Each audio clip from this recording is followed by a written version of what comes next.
Throughout this process, ensure that you maintain effective and safe methods of working when attaching hair.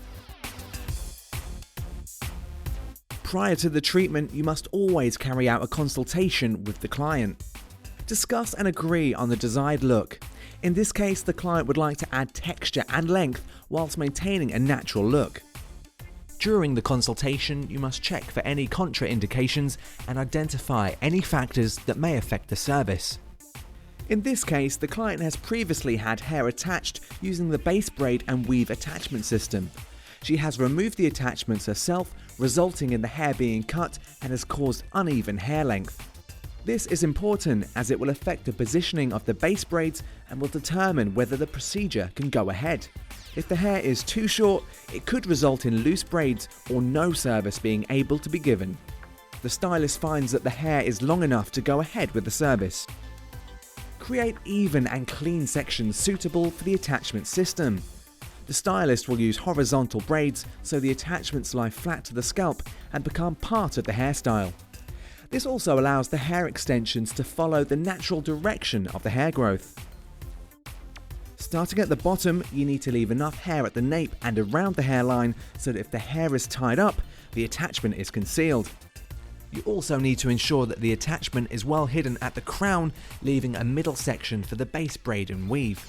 The hair does not normally require any pre-setting, but very fine hair can be crimped to add volume and friction to aid secure attachments. Starting at the temple, plait to the middle of the head, making sure that the braids are not too tight or loose. Over-tight braids could cause pain for the client and affect how the attachments lie.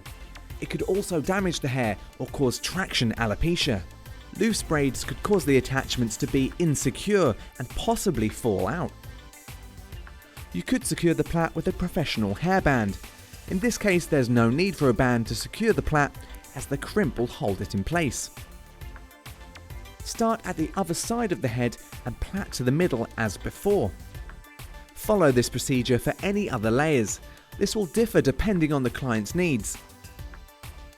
Using the weaving thread and a rounded needle, sew the plait securely from left to right, or vice versa depending on which side of the head you're working on.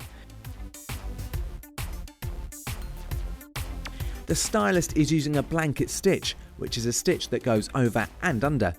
This helps keep the stitching neat and secure. There should be no hanging braids.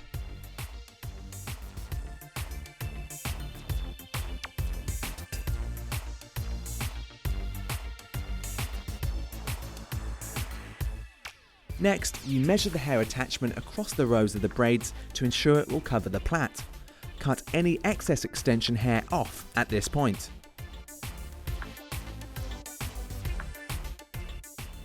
Using a blanket stitch, secure the hair attachment at the start of the braid.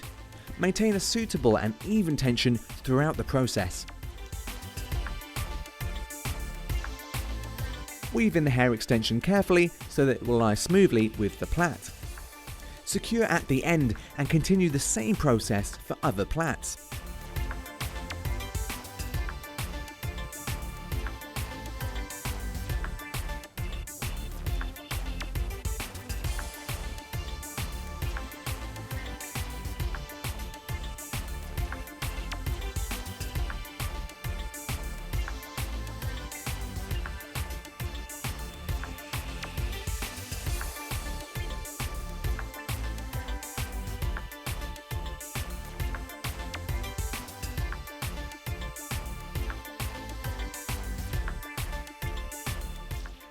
Style and finish to the client's requirements, remembering to give aftercare advice.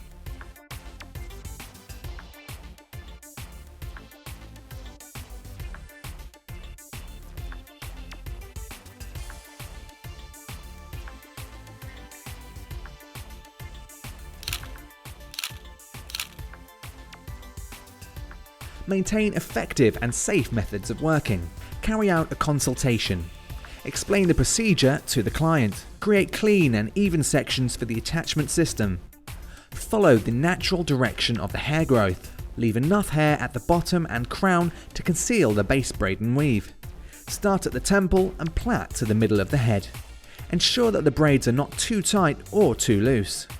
Use weaving thread and a rounded needle. Sew the plait securely from left to right or vice versa. Use a blanket stitch and secure any hanging braids. Measure the hair attachment across the braids and cut off any excess hair. Secure the hair at the start of the braid using a blanket stitch. Secure the hair at the end of the braid. Style and finish, provide aftercare advice.